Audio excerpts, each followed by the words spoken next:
this is the video I'll ask you to watch on the playlist, which is the Oxford Dictionary's Word of the Year account. So you'll see here, and I can't show you that for copyright reasons, but you can go and have a look at it. So if you go to the Oxford English Dictionary, the entry for post-truth says it is relating to or denoting circumstances in which objective facts are less influential in shaping public opinion than appeals to emotion and personal belief. So as I just mentioned, this might harken back to that idea about character traits, but it's a sort of, it's a wider issue and a potentially of larger consequence for how we make arguments in society, how we try and convince people, this is the convince module after all, convince people of things. So two examples that they use in this era of post-truth politics: it's easy to cherry pick data and come to whatever conclusion you desire. And in many examples from the media, that is certainly the case. You can see one side finding a study that proves one thing, while the other side uses other data to prove their case. So the idea is this appeal to emotional belief is not always just a complete lack of data, but I guess how you frame and account for and position your facts. So the idea then is that post-truth is, of course, inherently related to and comes after the idea of truth. So what do we really mean when we're looking at truth? So what is truth? It is the quality of state of being true. So there is something inherently true. It could be that which is true or in accordance with fact or reality. So that is about having a relationship with other things that can be established. Or, and perhaps this is the definition that's closest to the post-truth idea, is a fact or belief that is accepted as true. So there are a lot of things that we accept to be true that are not necessarily true. If you look back to the Middle Ages, for example, the fact that the earth was flat was true because that was the accepted belief that everyone had. It wasn't true because it wasn't actually true because it's not in line with objective reality, but that was taken to be true. And it was accepted as true. And I guess that discourse was so strong that anything that contradicted that came under fire.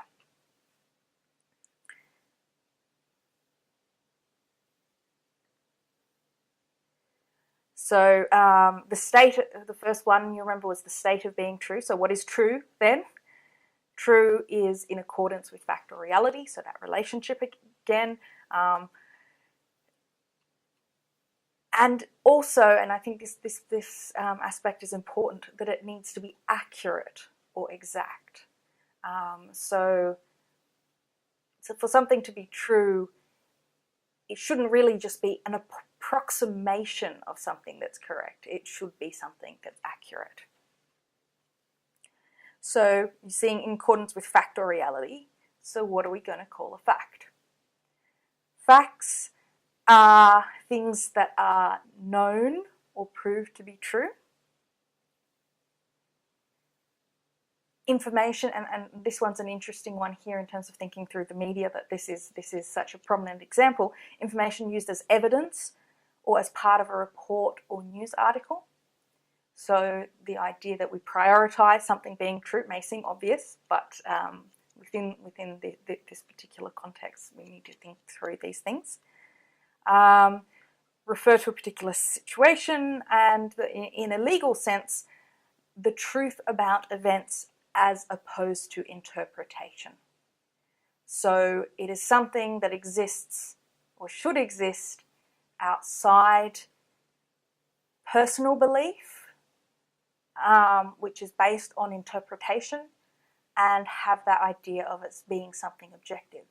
So you can see that the radical disconnect then between that and an idea of post-truth, which is where objective facts are not as important as how you spin them, I guess, as how you relate to them emotionally, how you convince other people to relate to them in terms of emotional belief. So the next video I'll get you to have a look at, it's about 3.5 minutes long, it's also on the playlist, is a now quite famous interview with Kellyanne Conway, who's an advisor to President Donald Trump in the US. And this was very early on in the presidency. It was in relationship to a shall we say, scandal. I guess there was a situation where the crowd that came to see Donald Trump's inauguration, the footage of it showed that it was much smaller than the footage of Obama's inauguration. And of course, you know, people in certain parts of the press that opposed Trump used this to make fun of him and so forth. And the press secretary was sent out on his very first outing to insist that this was actually not correct. So this was a situation where it wasn't an ideological argument. It was an argument about something for which there was evidence that couldn't be disproven, but it became a question of argument. So you'll see in this interview that the interviewer is challenging why such a matter, which is a small matter really and doesn't really matter, would be subject to just uttering falsehoods, as he calls it. So go ahead and watch that one and then come back to this video.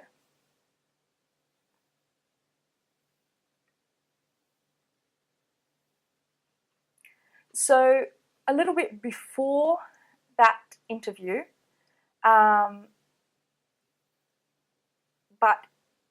as a result of those kinds of statements, which that was not the first one, they're sort of ongoing things, not specifically using the term alternative facts, which of course has attracted much criticism and hilarity and great concern among various different kinds of media personalities and outlets. So Matthew Norman wrote that the truth has become so devalued, and that you saw this in the first video you watched, has become so devalued that what was once the gold standard of political debate is a worthless currency. So this is the idea that that at one point lying about something would have been sort of a killer in politics, or I think they always did lie a bit, but that at least one needed to pretend or act that the truth was really important. But the idea is, in a world of alternative facts, where everyone has their own truth, does it really then matter? Is the truth really have any value if everyone can have a set of alternative facts that give rise to a different truth about the same thing? So, of course, this then again relates back to what we talked about in week 2, being discourse. And if you think about the relationship between discourse as we studied it and truth or facts, discourse is essentially assembled from cultural products, cultural practices, and may or may not have anything to do with the truth.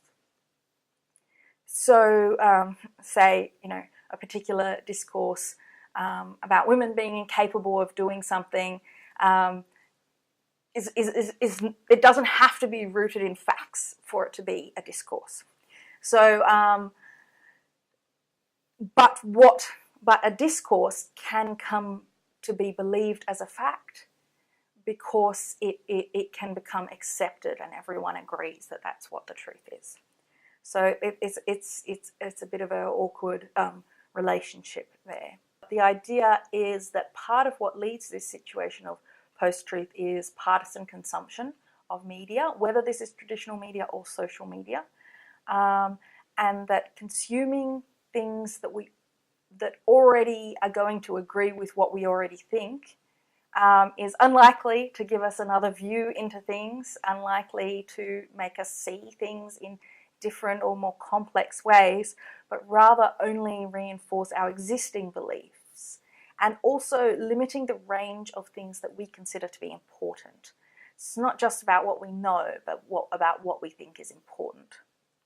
It can also lead to a situation where there's just not sufficient common ground for us to debate each other and be able to have influence on each other's ideas, which is a vital part of democracy and society and how we function. So I'm just going to end this video with a term, truthiness. Some of you may be aware of this. It's derived from a moment in Stephen Colbert's The Colbert Report, which is no longer on the air, but was a sort of a satirical news interview show.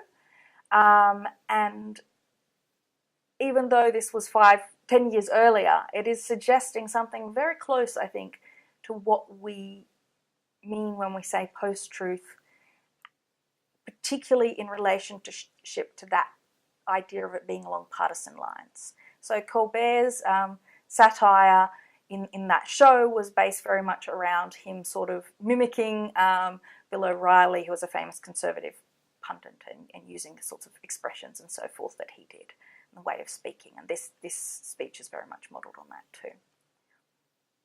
So tonight's word.